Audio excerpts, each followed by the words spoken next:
Rikthimi i Gjesit në skenat e klubeve të natës po rezulton vërtet energjik. Këngëtari i njohur, i cili së fundmi ka nisur performancat e tij live, ka dhuruar një atmosferë fantastike mbrëmje një nga klubet në Tiranë, por bashkë me energjinë e lartë dhe entuziazmin e publikut, erdhi edhe një moment mjaft komik që po bën xhirin e rritit dhe ka shkaktuar shumë të qeshura.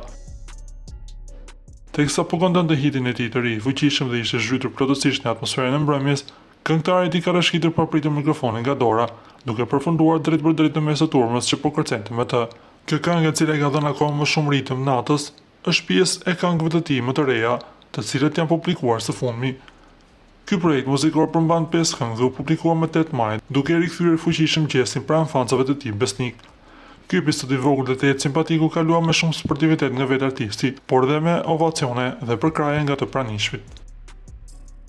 Nga ana tjetër, na duhet t'ju kujtojmë se Gjesi pati një pauzë mjaft të gjatë për shkak të tragjedisë që ndodhi me vllajën e tij, i cili humbi jetën në një aksident automobilistik.